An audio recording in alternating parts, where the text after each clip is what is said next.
What is going on, everybody? Welcome back to the Twilight 9 podcast. This is episode 45. I'm your host, Riley. This week, Jon Rahm is now a major champion. He won at Torrey Pines. He was the betting favorite. And to be completely honest, it wasn't that big of a surprise. It kind of makes sense. You come off what happened in Muirfield, you're out, then you come back, you win the tournament like you should have a couple weeks ago at the Memorial. Get your first major. He was just overdue for a major championship. The kid is too good. Now he gets his first one. Torrey Pines has meant a lot to him throughout his early life and his career. We're going to get to all that. It was an incredible golf tournament. We're going to talk about Torrey, the golf course. The leaderboard coming down Sunday afternoon was ridiculous. Once the guys got to like the seventh hole, once the leaders were on like the eighth hole, ninth hole, right before making the turn, the leaderboard was insane. We're going to obviously talk about all that. There's a bunch of guys that we got to get to. Jon Rahm, Louis, Brooks, Xander, Bryson, Rory. We're going to talk about all of them. We're going to recap the bets that we had this week, which we cashed in huge. I must really like the U.S. Open. We had a really good week at Wingfoot at the end of last season. And then, yeah, we just really like U.S. Open. We cashed in a lot of the bets. So we're going to go over all of that. And then we get into the Travelers Championship this week, which I'm very excited about. I think that we're heading down there Saturday to watch the golf. Going down to Connecticut. The golf course is awesome. The field is great. It's slowly turning into one of the better stops on the PGA Tour for these guys. They really like TPC River Highlands. So we're going to get into a full preview of that. Very excited about this weekend. I love the Travelers Championship. I really like the golf course, and the field's stacked. So I'm really looking forward to talking about that. But before we get into everything, one headline, and then I'm going to mention a couple things just before we get into the U.S. Open talk. But the one really headline being the Tour Player Advisory Council, headed by Rory McIlroy, has voted to ban green reading books. And I think this is one of those things that's been a long time coming. They've been incredibly popular since they come out, especially over the last couple of years. Bryson DeChambeau has kind of been the poster child for him just because he relies on him so much to read greens. He's obviously a big number guy, big science boy. So he relies on the numbers a lot when it comes to not elevation change, but undulation and all that kind of stuff, percent slope and all that stuff. So they have voted to disband them, which I totally agree with. I think, and Rory said this after one of the days of the U.S. Open, green reading is a skill. You learn that while you're growing up playing golf. You need to learn how to read greens, especially when it comes to different surfaces. Like you need to learn how to read Bermuda because of the grain, POA, bent. Like you need to be able to read and adjust to everything, and that's a skill. That shouldn't be given to you right before you tee off. You shouldn't be able, to get those kind of numbers. And one player who remained anonymous, but I think is on the board, said that at the meeting, the support to banning green reading books was like pretty significant. Like everybody in that meeting was on the same page. No, we have to do something about this. Let's get rid of those things. So it goes to the main PGA Tour Council now. I'm sure that'll get pushed through. I think they're going to be gone by even before the start of next season. Like this is going to be something that takes place within the next couple months. They're going to be out of here. And for the guys that rely on them a lot, I think we're going to see a pretty big change, to be completely honest with you. I don't know what it's going to do with pace of play. I don't know. Part of me thinks it's going to slow it down, but part of me thinks that guys are going to stop looking at the book and kind of just be a little bit more reactive on the greens, which might speed it up. I don't know what you guys think. I don't know what it's going to do with pace of play, but I completely agree with the decision. I don't think they should have them. So that's that. And the other two headline things that I had, which I guess can get lumped into the U.S. Open talk, Viktor Hovland WD'd after getting some sand in his eye after a bunker shot. So he WD'd from the golf tournament. He didn't have a great first round, and then he tried playing the second round and had a WD. We had him as one of our bets, but that's a wash, which I guess is good because it didn't look great for the bet that we had for Viktor Hovland. And then I didn't have him in my main U.S. Open notes just because he ended up kind of sliding down the leaderboard a little bit on Sunday. But Matty Wolff, he was back in a big way. He played fantastic golf on Thursday. He was hanging in. He made 8 birdies. Obviously, when you only shoot, he didn't shoot 6, 7 under. but he played very good golf. And he was a guy very first thing Thursday morning. His name was like on the leaderboard first thing. I think he went out there and birdied the first hole. We haven't seen him. I think that was his first start since the Zurich, I'm pretty sure, and that's a team event. So I think you even have to go back to like the Masters maybe for his last solo start. And he just took some time off. He wasn't enjoying playing golf. He needed to get back to enjoying it again. And he was very open about that after his first round press conference. He touched on how important mental health is in the game of golf. It's a lonely game to be a professional golfer. It's you go to the golf course in the morning, you get your practice round in, you have to deal with media and pro-ams and all that kind of stuff, and then you just go home probably by yourself to a hotel room that you stay in until you have to get up the next morning and do it all over again. Especially for a kid that should be in college. The TV commentators love to say, oh, Matty Wolff should still be in college, but he should. He's a young kid. And especially for a kid like that has been playing team golf pretty much his entire life, right? You're always with your buddies. If you have a bad day, he even said a coach would just buy him dinner and it's fine. And then he's with his buddies. He can hang out. He can have fun. He can get drunk, whatever. You can do that on the PGA Tour. You can still go out with buddies or whatever. But especially with COVID just happening, that is limited. You can't do that kind of stuff. So it's really like you're in quarantine. You go to your hotel. That's it. And for a kid like that, who's very outgoing and he's hanging out with buddies and all that kind of stuff, for a season to go on where you're not having fun, plus you can't really do the social thing because you're in quarantine, the COVID-19 protocols and all that stuff going on. That is a mental battle, especially when you're not playing well. If you're playing well, you could probably deal with it. But Matty was missing cut after cut, not playing well. It pretty much started at the Farmers. He went out with I think it was a wrist injury, and then we really didn't even see his name after that. And he was very open about it, which I think was very cool to see how he touched on the mental health aspect. I know Bubba Watson's been huge on that over the last couple months, even the last year. He's been very open about how you got to work on yourself to become a better golfer. And Jon Rahm used it too. Like he mentioned it after he won that he needed to keep his mind in a good place to bounce back from what happened in Muirfield and all that kind of stuff. So it was awesome to hear Matty Wolff kind of touch on the mental health aspect of it. He sounded really good and hopefully he's here to stay. He played great. I don't even know where he ended up finishing, if I can look it up real quick. But he had a great, T15. He didn't play great in the final round. It ended up shooting plus 3 in the final round. But the kid played some great golf over the weekend, or not the weekend, but just the first 3 days. It was awesome to see him back. He's incredibly entertaining, right? He's going to make bogeys, but he's going to make a lot of birdies. He's one of the best watches probably on the PGA Tour, just to sit there. Obviously, his swing is crazy, but it was awesome to hear. Hopefully, he's back for a long run. Always got to root for Matty Wolff, especially what just happened. He was so open about his personal life that it's like that's a kid that you want to root for. But we can get into the U.S. Open. Before we get into Jon Rahm, I do just want to talk about the golf course. We talked about it when the Farmers rolled around. We even mentioned it on the show last week. I'm not the biggest fan of Torrey Pines. And I guess now on social media, it's like the, quote, cool thing to not like Torrey Pines. But I just don't think it's a very good golf course.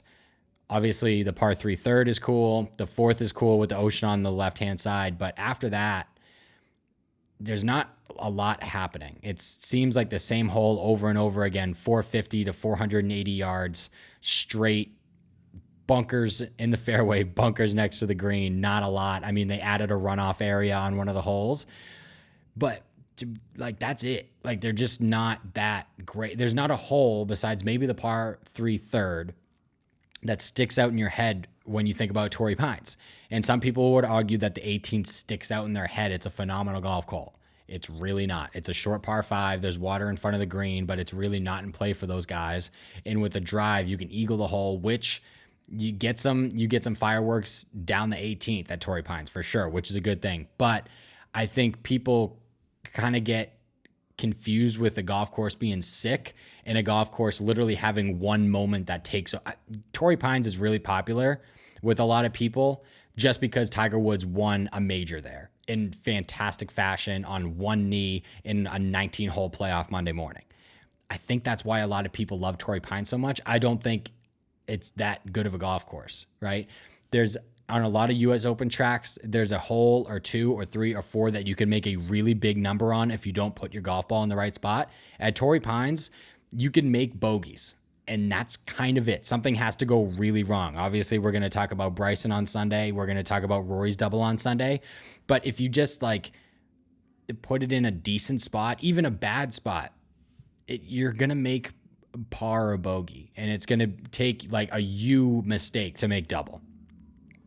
Or like you get fucked with a lie or something, which would happen to Roars. But it's just not, I don't think it's a U.S. Open caliber course. Am I fine with it being for the Farmers Insurance? Absolutely. It's a tough golf course. But is it a U.S. Open venue? I just don't think so.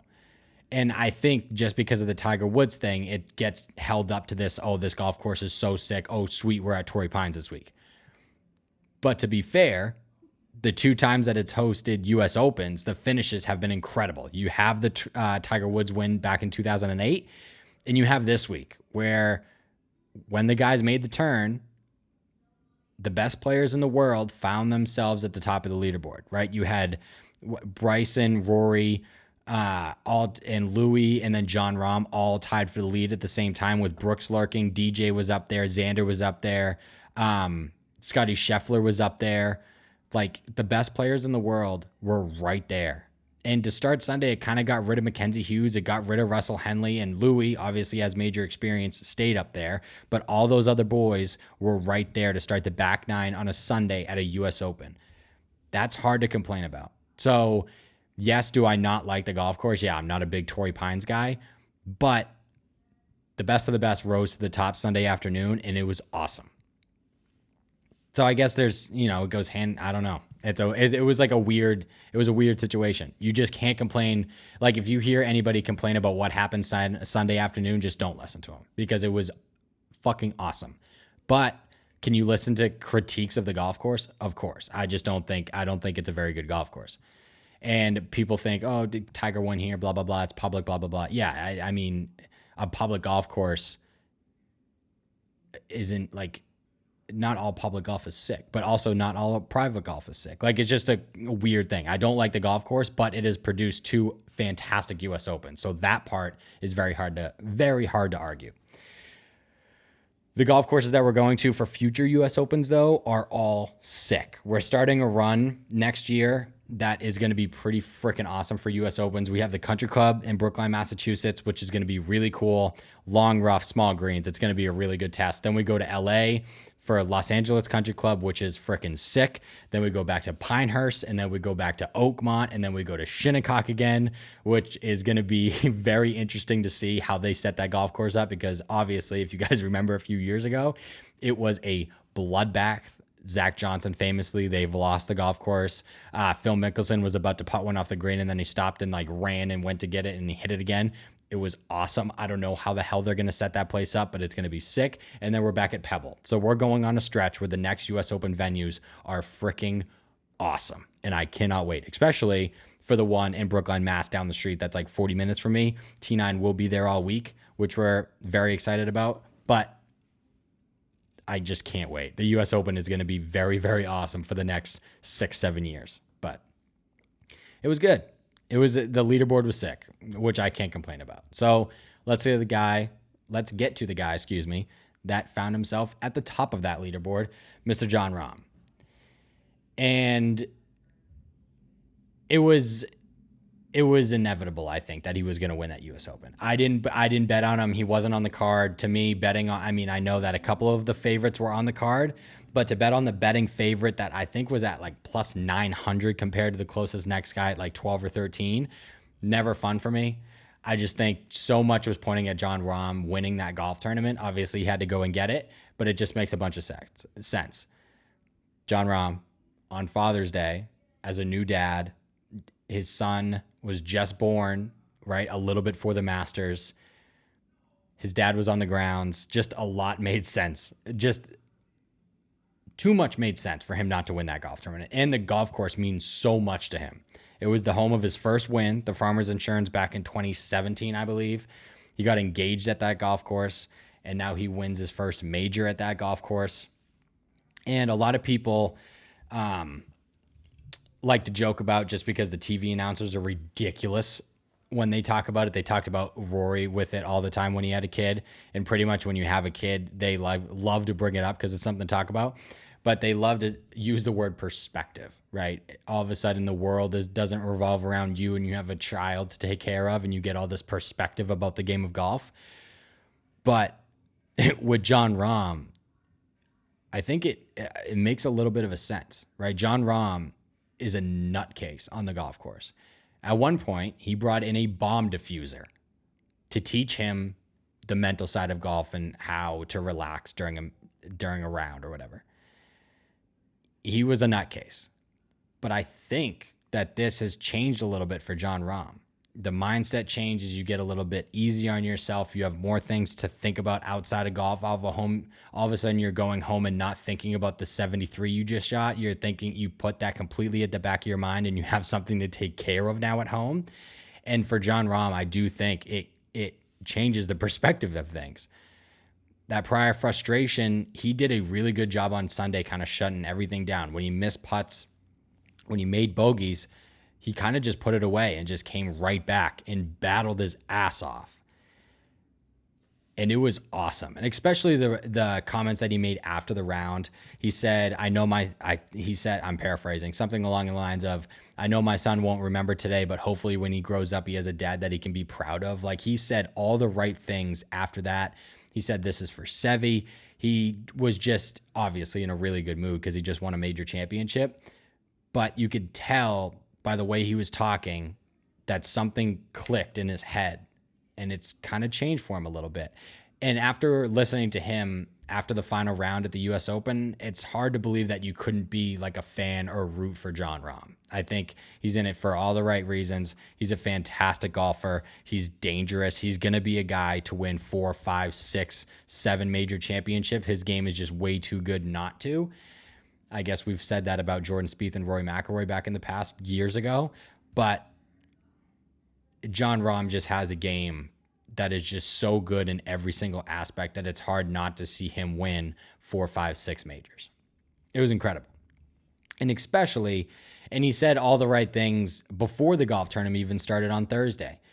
He was asked, obviously, about the Memorial in Muirfield. He said, hey, guys have missed sporting events. Guys have missed tournaments because of COVID-19.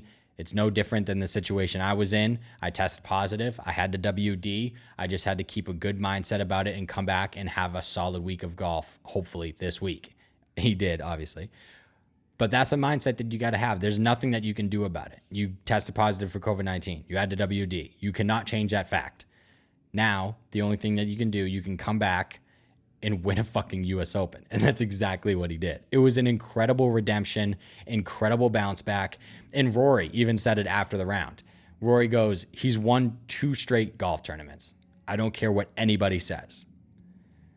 Obviously, $1.6 million in Patrick Cantlay's bank account will probably, be a pretty good argument. But Jon Rahm was winning that thing by 6 strokes and no one even came close to his score after 4 rounds. Rory's right. Jon Rahm won 2 straight tournaments. He just doesn't have 2 trophies. That's the difference. He won that golf tournament.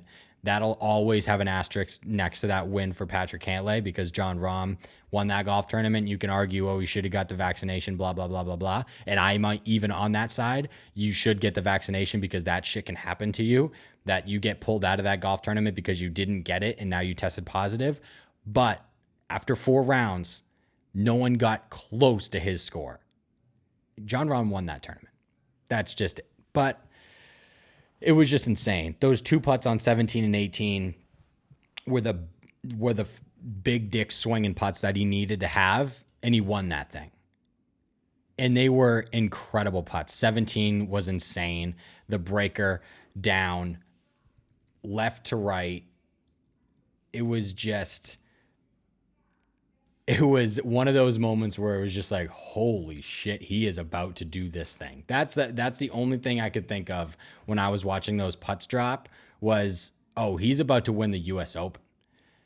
And you could tell by the emotion, that's when it came out, right? With those fist pumps. One of the best fist pumpers I've ever seen in the game of golf, right? It's hard to beat Tiger, but holy crap, can Jon Rahm fist pump. We saw it at the BMW Championship when he hit a 100-foot putt to win, to beat DJ in a playoff. Those 2 putts on 17 and 18 were incredible putts. especially on 18 when you need that birdie, right? He puts it in the greenside bunker, and you got to get it up and down for birdie because that's a very eagleable hole. Like Louis could have eagled that golf hole, so you have to put a number up there. And if you make it easy for Louis, where he just needs to stay where he's at and just come in, but Jon Rahm gets the birdie on 18. I think that one was the bigger one. I think, and it was incredible to watch him do that. And he did exactly what he needed, right? He ended the day at 2 under. He was 3 back. The lowest round of the week was 67. In my mind, that was the round that he needed to shoot, was 67. 4 under. That gets you to 6 under. That makes the leaders go in and do something.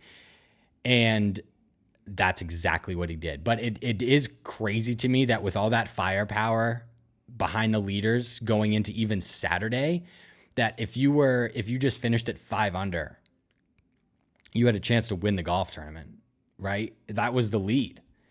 And it is insane that it stayed right there, especially with all the names behind them. Xander, DJ, Brooks, Rory, Bryson. No one could get past 5 under except Jon Rahm. And it was insane. And it took 2 bombs even for Jon Rahm to get to 6 under. So the golf course was playing really tough. Couple stats about Jon Rahm. Jon Rahm has now finished first, second, or third in 27 of his first 122 starts in official World Golf Ranking events. He's now the number 1 golfer in the world. And I think this is his 6th win on the PGA Tour in 6 seasons. He's here to stay. He's going to win a lot. And he's, like I said, he's going to be a 5-time, 6-time major championship, I think. First Spaniard to win the U.S. Open. So congratulations, Jon Rahm, the new world number 1 golfer. It was an insane weekend for him. And it just kind of culminated with everything. He should have won the Memorial. You get back, betting favorite, bang, win the U.S. Open for your first major championship. Insane. The one guy that everybody was looking up to pretty much all day on Sunday was Louis Oosthuizen. Runner-up again for the 6th time in a major. And on Twitter, it was pretty funny. Everybody was just talking about, how is Louis going to lose this one and come in second again? Part of me thought he was going to win. He would just look like he was getting complete control of his golf ball. He was making the 8-foot putts that he needed to. He was making the birdies that he needed to. And on 17, he stood on 17. He was 1 back because Jon Rahm just hit 2 bombs. So you're looking down 17. All you got to do is make par. Right? You can blow it way right. You can literally have the planet Earth to the right. You can hit it over there, make par, and now you go to the very birdieable 18th hole, and if you birdie, you go to playoff. If you make an eagle and hit it in the fairway, you win the golf tournament. That's all you have to do. He stepped on 17, 1 down. And for some reason, he aimed down the left. I know that he hits a cut, but he aimed down directly down the left side of the fairway, hoping it would cut. It did not. He was a little quick. Went left, found the penalty area, needed to take a drop. Now you're hitting 3 from a pretty burnt out spot, right? Like it was very doable. He hit a pretty good shot, didn't make the putt, bogeys it. Now you need eagle on 18. And to me, I don't know how much he was watching the scoreboard, right? Only he knows that. Who knows that if he knew that Jon Rahm got to 6, I'm sending that thing 4 fairways to the right. You have planet Earth to the right. Why are you even thinking about even lining your ball up to that hazard? It makes no sense to me. And that was as soon as that ball went in the hazard, absolutely knew that thing was over. That is such even for a guy that has the major, he's finished high in majors all the time. That is just a blow that I don't know many people could have come back for. And he almost made the putt too, which is crazy. Needed 18, needed eagle, didn't get it. Laid up to a weird spot, whatever. He ended up making birdie for solo second, whatever. But he's the only player in history to have 6 runner-ups in majors with either only 1 or 0 major wins. No other player has ever done that. He's the 13th player to have 6 runner-up finishes in majors, but the other 12 have a combined 95 major victories. Ridiculous. But after the round, you got to give him credit. He had a great response. He said he's going to keep knocking on the majors door. Hopefully he gets another one done. I would love to see it. He's been up there way too many times not to get another one done. He just handled it with pure class. We didn't get a singing video like we did last time that he came in second, which was incredible. If you haven't watched it, go look it up. It's amazing. But Louis an easy guy to root for. He's got one of the most beautiful swings on the PGA Tour. I don't know how he hits a bad shot with that golf swing, but he just couldn't get it done down the stretch on Sunday. Brooks Koepka, he finished T4. The dude is absolutely ridiculous. He was at even par to start the day, and then he entered the conversation. He birdied 15, and he was 4 under. He was very, very much into the conversation, and then he bogeyed 16, bogeyed 18, which was big. If you can just birdie and post at 3 under, maybe something crazy happens, or 4 under rather. Maybe something crazy happens, whatever, ends up bogeying it. He finishes at 2 under. He's the first player to finish inside the top 4 in 4 straight U.S. Opens since Weiskopf did it from 76 to 79. And in his last 4 U.S. Open starts, Brooks has beaten 614 out of 620 guys. Only 6 players have beat him in the last 4 U.S. Opens. Incredible. The dude is insane at U.S. Open. I mean, he's crazy in majors. He always shows up in majors. I mean, he was just the runner-up to Phil Mickelson. But the U.S. Open is a different animal. That dude is insane at U.S. Opens. Xander, he did it again. Another top 10 finish at the U.S. Open. We all saw that one coming. That was one of our bets. He T7'd. He hit that. He couldn't really get anything going all week long. He was never really in contention. Like his name got to the top, not to the top, but on the leaderboard on Sunday. But he just never really got anything going. But for a U.S. Open in his hometown, that's a lot of pressure. And to finish inside the top 10, pretty good. I mean, we saw what happened with Rory at Portrush a couple years ago, and he made a 15 on the first hole and ended up missing the cut, even though he did actually have a really good Friday. But it's a lot of pressure when you play in your hometown, and he handled it really well with another top 10. It was crazy. The happiest I've ever been on Sunday, actually, that's not true. I was ecstatic when Rory tied the lead. I think Louis made a bogey, right? And then Rory was all of a sudden tied for the lead at the U.S. Open. That was incredible. But I was the most happy when Bryson legitimately took a shit down his pants. It was awesome. He got to 5 under. He was solo leader of the U.S. Open after he birdied 8. He almost made a hole-in-one to get to 6 under. He was legitimately an inch away from getting a hole-in-one, but he birdies it, gets to 5 under, solo lead. He makes the turn after not birdieing the par 5 ninth. Makes the turn, pars 10, and then he bogeys 11, bogeys 12, makes double on the par 5 13th. That was gettable for a guy that can drive it that far. He slipped off the tee way right, laid up in the rough, laid up in a bunker, just not good. Makes double. And then on 17 makes quadruple. Shoots, what is that? 1, 2, 4, 8 over on the back. Incredible. Finishes outside the top 25.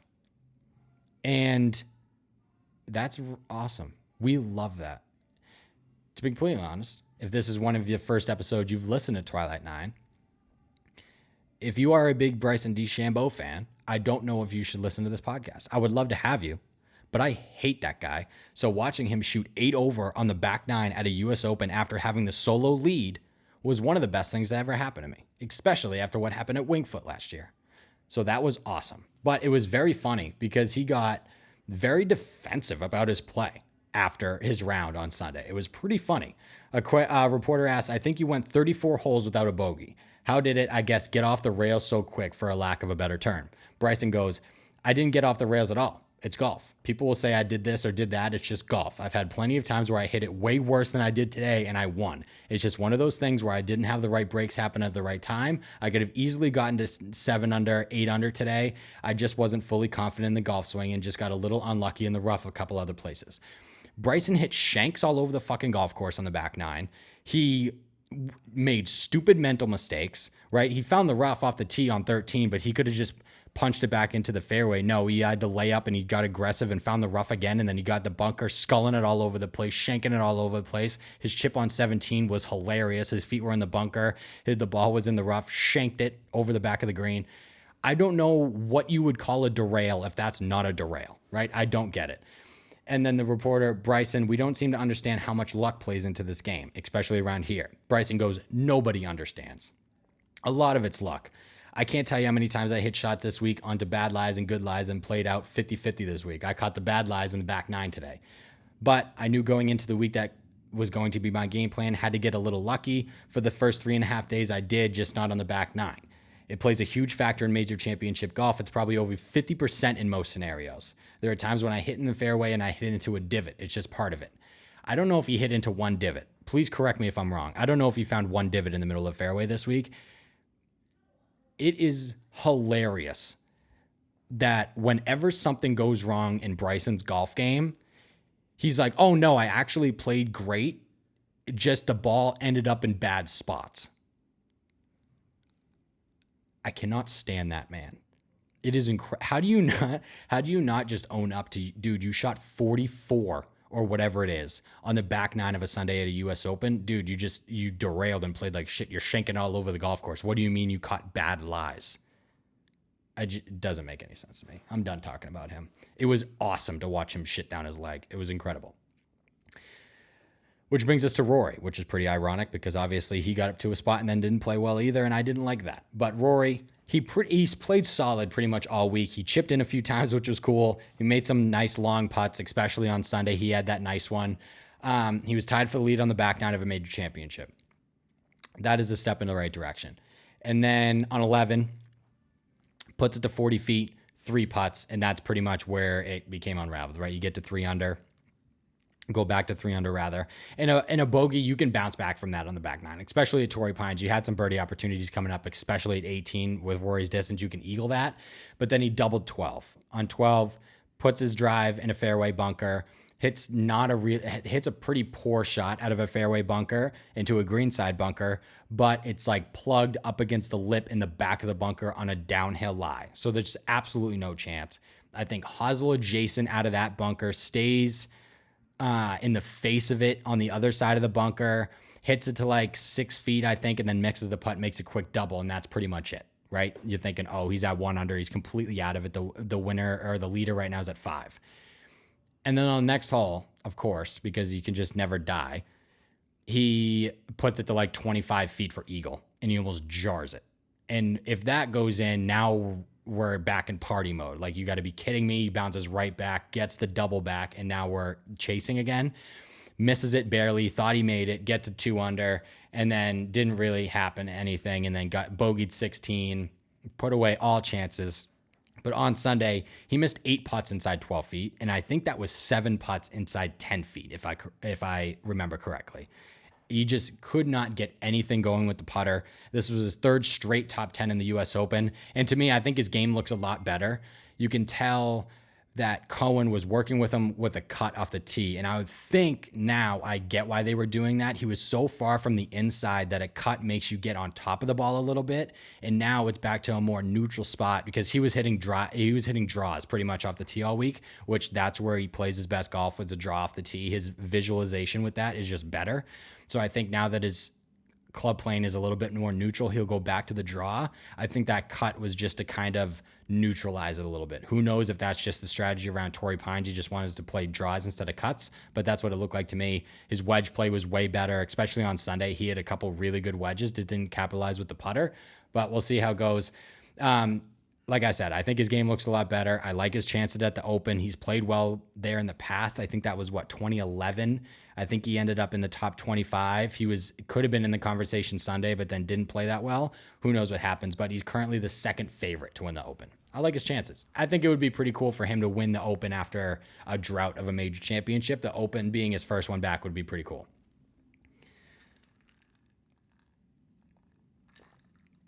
Time to cover some bets, though. Our bets were awesome this week. We had Patrick Reed for a top 20 at even money. That hit. Thank you very much, Patrick Reed, for a final round 4 under. That'll do. Will Zalatoris we had for a top 20. That's a miss. The kid missed the cut, which was pretty surprising after his previous results at majors this season. He didn't finish outside the top 10 and then missed the cut completely after coming in the top 10 at the Farmers earlier this year. That one was very surprising.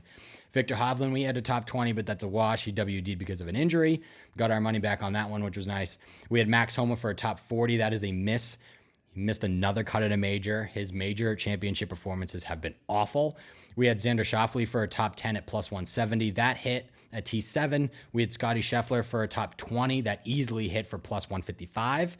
And Rory McIlroy for a top 10 that hit as well for plus 200. So for the week, after taking out Victor Hovland's WD bet, we were 4 of 6 for plus 425 on the week, or plus 4.25 units. So if you bet $100 on all of those bets, you won $425 over this weekend. That is a great bounce back week for us. We kill the US Opens. I think we are up over 2 units at Wingfoot. So we're up almost, I think, 7 units over the last 2 US Opens. We like that. We like that a lot. But the US Open, Torrey Pines 2021, pretty good. Pretty good. The leaderboard coming down the stretch was just phenomenal. It was really, really awesome. Really good. But let's jump in. The Travelers this week. Let's put the major championship. We got another one, I think 24 or 23 days from now when you guys listen to this on Tuesday. The Open is in 23 days. But let's go over the championship. Travelers. I love this golf tournament. I said at the top of the show, it's quickly becoming one of the more popular stops for these guys on tour. It's a little bit of a bummer that it follows up a major now, but the golf course is really cool and it attracts a really good field. Our guy, Rory, is usually in this field. I think he was T11 last year. He's had some other really good performances. I think history-wise, he's the second. I was looking at this at Data Golf. Beside, underneath, I forget who was number 1. But Data Golf has like minimum 12 rounds, the top 25 players at TPC River Highlands. Rory was 2. So he plays really well at this golf course, but he is not in the field this week. I think he's playing in the Irish Open, not this week, but next week. So he might be going overseas this week, taking a week off, but we'll see. Let's take a look at the field. Defending champion Dustin Johnson, who put on a show last year, returns after losing his world number 1 ranking just a few days ago. He played decent at the US Open, just couldn't really get anything going on Sunday. But to be completely honest, he really hasn't shown much form since he won the Masters. So we'll have to see if he kind of bounces back and plays well this week. Hopefully he does. Golf's a better place when DJ plays well. And he obviously played pretty well in Connecticut last year. So hopefully this is a golf course that kind of helps him return to form a little bit. Brooks Koepka obviously was just in the mix a couple days ago. He had a top 20 finish back here in 2018. He doesn't play here a crazy amount, but I have seen him play here a couple times. Other big names in the field include Patrick Reed, Bubba Watson, Patrick Cantlay, Patrick Reed, Phil Mickelson, and Bryson DeChambeau. The golf course, TPC River Highlands, is a par 70, going to play right under 6,900 yards, so it is a short one. Bent grass POA greens. The weather looks a little bit iffy as we get further into the week. Thursday's beautiful, 80 and sunny. Friday, partly cloudy, 79, 21% chance of rain. Saturday, 84, partly cloudy, 24% chance of rain. And then Sunday, we're going to get some showers. I don't know what time we're going to get showers, but 84 showers, 37% chance of rain, and the wind is up at 14 miles an hour. So the wind on the weekend is going to be up a little bit, and we might get some rain come the weekend. So we'll see how that goes. Key stats. So this golf course is very interesting. It's short. So you might think like bombers would have a huge advantage here because you can cut corners and blah, blah, blah. It's actually not like that. It's a lot of, I don't want to say forced layups, but the smarter play is to just hit irons and woods off the tee. The fairways are very easy to hit at almost 70% last year. The greens are also easy to hit, but the greens are the tough part. They're very undulating. They're very nuanced. It's hard to hit long putts, so you need to hit it close. You need to be a good putter. And that's kind of what we're going with. This as iron play is really important here, especially proximity. I would say not even greens of regulation. The proximity needs to be really good this week. You need to give yourself a lot of chances inside like 20 feet. Outside of that, the greens are really hard to putt on. And like I already said, irons and woods are going to be key off the tee this week. Long and short players have won this golf tournament. Just look at the 2 past champions of the last 2 years, DJ and Ches Reavie. I think are the last two winners of the Travelers Championship. So, yeah, I mean, Bubba's won this golf tournament a lot. I'm trying to think. Yeah, so 2020 DJ, 2019 Ches Reavie, 2018 Bubba Watson for the 3rd time. So both kind of golfers have won at this golf course before, so it doesn't really favor a long or short. And I think Ches Reavie like put on a show. I think he won by like 6 or something like that. Data golf information, course fit. Number 1 is Eastlake, home of the Tour Championship. Number 2 is TPC Twin Cities. And number 3 is Innisbrook, the Copperhead course. That is the home of the Valspar Championship.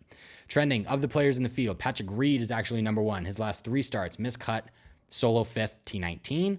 2 is Kevin Streelman at T20, T13, T15, and Scotty Scheffler at miscut third, T7.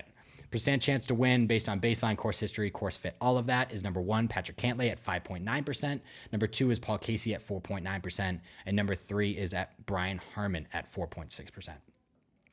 Some of the betting odds. Bryson DeChambeau, and this is on FanDuel, is the favorite at plus 1,100. DJ's at 12. Koepka's at 15. Paul Casey's at 16. Cantlay's at 17. Scotty Scheffler's at 23. Patrick Reed's at 27. Tony Finau's at 29. Brian Harmon's at 31. Matty Wolff's at 35. If you go down a little bit, Cameron Smith is at 6.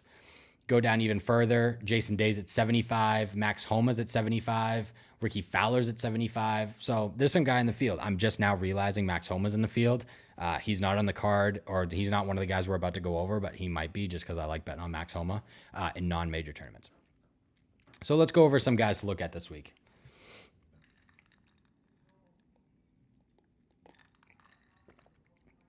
And if you do more research on this golf tournament later, TPC River Highlands is one of those courses that's like, you've all heard the term horses for courses before. Like TPC River Highlands is that. Like it's the same guys pretty much every year. Like certain guys just love this golf course. And the biggest one to me is Bubba Watson. He's a 3-time winner here. He won in 2010, 2015, 2018. Last year, he was 3 under after Friday and missed the cut. Like that's crazy that the cut was that deep. So he played decent enough last year, just not enough to make the cut. He was near the top of the leaderboard heading into the weekend at Torrey Pines this weekend, but shot 11 over on the weekend and finished T50. He's shown flashes over the last 2 months of good golf with top 20s at the Wells Fargo and the Valspar. It's just really hard to ignore his history here. And he's plus 6,000 to win at a golf course that he's won 3 times. And over the last month or two, he's had really good finishes and was in the conversation before the weekend started at Torrey Pines. I just think that is crazy value for that guy. I don't know if I'm going to bet on him to win, but you're going to be able to get pretty good value for a top 20 or top 30. And that's where he's going to be on the card this week. Both plus 6,000 for a 3-time champion of a tournament. I just think that is way too much. Another past winner, Kevin Streelman. He won the Travelers back in 2014. That is actually his most recent victory, is back in 2014. But last year, he was actually runner-up to DJ. DJ beat him by 1 stroke. Kevin Streelman shot 18 under at TPC River Highlands last year. He's just been hanging around leaderboards for the past month plus.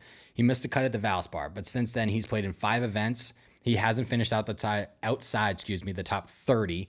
He has 4 top 20s in that span, highlighted by a T8 finish at Kiowa and a T15 at Torrey Pines. He's playing tough golf courses really well. He's hanging in there, and his proximity numbers, like I mentioned, is going to be important this week. They're just really good. 37th in proximity overall. I think this is over his last 36 rounds. 5th from 75 to 100, 17th from 125 to 150, which is going to be important yardage this week. A couple of the par 3s are longer, but he's 19th from 175 to 2. So his proximity numbers are just really good. Obviously, has a good history at this golf course, even of late, runner-up just last year. He's hanging around leaderboards. This guy is going to be probably a pretty popular pick among the betting community this week, if I had to guess. And then a guy that we're just going to go right back to after betting on him at the U.S. Open, Scotty Scheffler.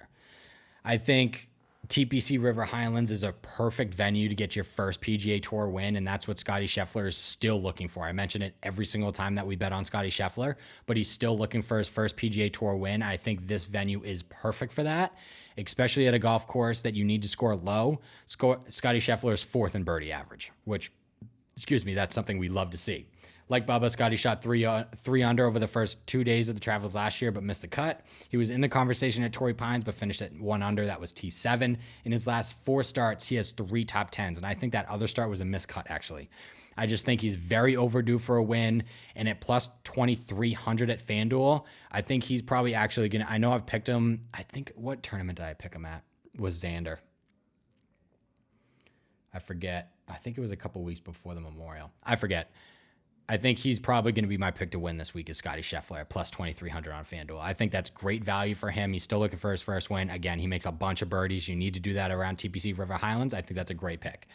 The little lefty, Brian Harmon, he loves himself some TPC River Highlands also. He missed the cut last year, even though he shot 2 under. But before that, he finished inside the top 10 in 2019 and in 2018.